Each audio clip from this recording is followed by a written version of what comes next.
Inson hayotini saqlab qolish eng oliy jasorat, eng ulug' fidoyilikdir.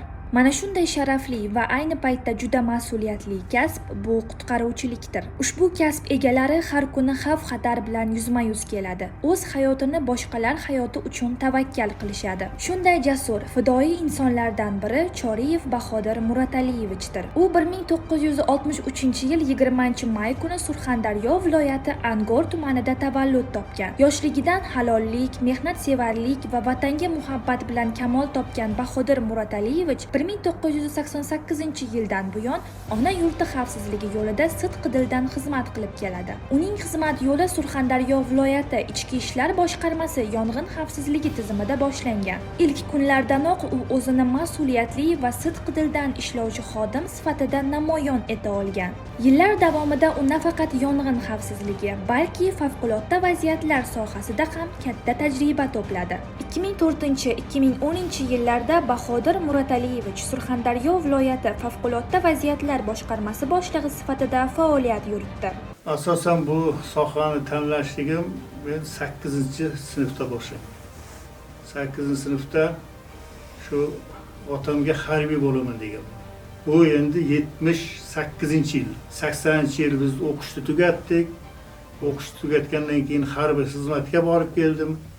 Harbiy xizmatga borib kelgandan keyin shu sohaga umid bo'lgan. Shu vaqtlarda ham ofitser bo'laman degan umidim bo'lgan. Keyin 1983-yil Surxondaryo viloyati yong'in xavfsizlik boshqarmasiga ariza topshirganman. Ishga qabul qilinganman. Harbiylashtirilgan 2-o't o'chirish qismida ish boshlaganman. Oddiy ishchi bo'lib ish boshlaganman. 1986-yilda shu Toshkent bajarma texnik uchilishida o'qiganman.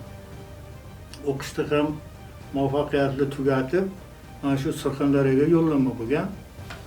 Yong'in xavfsizlik boshqarmasida inspektorlik lavozimidan ish boshlaganman. Boysun tumanida ishlaganman, Jarqo'rg'on tumani, Tirmish shahar hamda 2000-yil Surxondaryo viloyati favqulodda vaziyatlar boshqarmasi o'rinbosari lavozimiga ishga kelganman. O'shanda mana shu respublikamizdagi islohotlar bo'yicha ko'p ishlarni amalga oshirganmiz. Jarqo'rg'onda ishlagan vaqtlarimiz bu Tojikiston voqealari bo'lgan, Sarosiyo voqealarida qatnashganmiz. 2004-yil favqulodda vaziyatlar boshqarmasiga favqulodda vaziyatlar vazirining tavsiyasi bilan ishga qabul qilinganman, o'tganman. 6 yildan oshiqroq davomida shu boshqarmada ish faoliyati olib borganman. Endi favqulodda vaziyatlar boshqarmasini asosiy ish vazifasi aholi va hududlarni tabiiy hamda texnogen tusdagi favqulodda vaziyatlarni oldini olish, ularning oqibatlarini bartaraf etish vazifalari yuklatilgan. Bu borada Sarosiyo, Uzun tumanlarida ko'p ishlarni amalga oshirganmiz. Favqulodda vaziyatlar boshqarmasi xodimlari bilan birgalikda sel ko'chki xavfli hududlarga tushgan aholilarni xavfsiz joylarga ko'chirish ishlari olib borilgan. Sarosiyoda bo'lib o'tdi. Sel xavfli hududdan biz 40 ga yaqin aholini xavfsiz joylarga ko'chirganmiz. Hokimiyat bilan birgalikda. Bu jarayonlarni ko'rsangiz juda xursand bo'lasiz. U yerda faqatgina favqulodda vaziyatlar xodimi, u yerda sog'liqni saqlash, hokimiyat barcha tizim ish faoliyat olib boradi. Bir kishiga siz yordam bersangiz, uni biron joyga ko'chirib borib, uni hayot tarzini yaxshilab berishning o'zi bir katta baxt. Buni ko'rib juda xursand bo'lganmiz. Mana bu 2004-yilda Amudaryoda suv toshqini ro'y berdi. Bunda ham biz Risheportda juda katta ish olib borganmiz. 2 oydan oshiq ish olib borilgan. Respublika miqyosi. Bu yerda barcha texnikalar jalb etilgan, u palatkalar tashkillashtirilgan. Kecha kunduz ish olib borganmiz. Qirg'oqlar mustahkamlash ishlari olib borilgan. Bir voqeani aytib bersam, Jarqo'rg'on tumanida men ishlab yurgan vaqtlarimda Tkatskiy fabrika oldida bir xonadon portlab ketgan.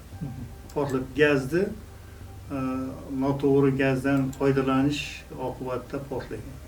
Shu portlaganda jelezobetон ikkinchi qavatning jelezobetон og'nab tushgan pastga. Shu jarayonda o'zim ishtirok etib, shu shaxs tarkib bilan shu yerdagi ikkita bir bola, bir ayol kishini qutqarib olganmiz. Shu yerdan chiqarib.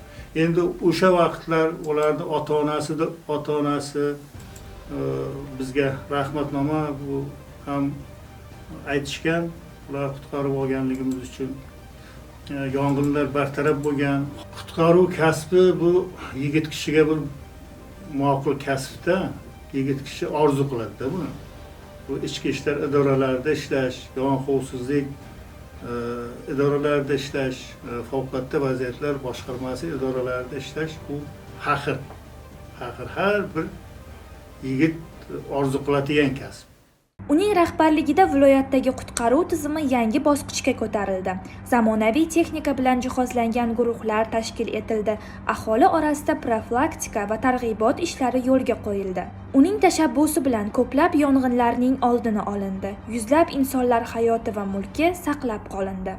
Bu nafaqat kasbiy mahorat, balki insonparvarlikning, vatanga sadoqatning yorqin ifodasidir. Bahodir Murataliyevich o'z xizmat faoliyati davomida ko'plab faxriy yorliqlar, tashakkurnomalar va mukofotlar bilan taqdirlangan. Qutqaruvchi bu nafaqat kasb, balki hayot tarzidir. Bu yurak da'vati, vatanga, insoniyatga xizmat qilish demakdir. Choriyev Bahodir Murataliyevich ana shunday fidoyi insonlardan biri bo'lib, uning hayot yo'li bugungi va ertangi avlod uchun haqiqiy ibrat namunasidir.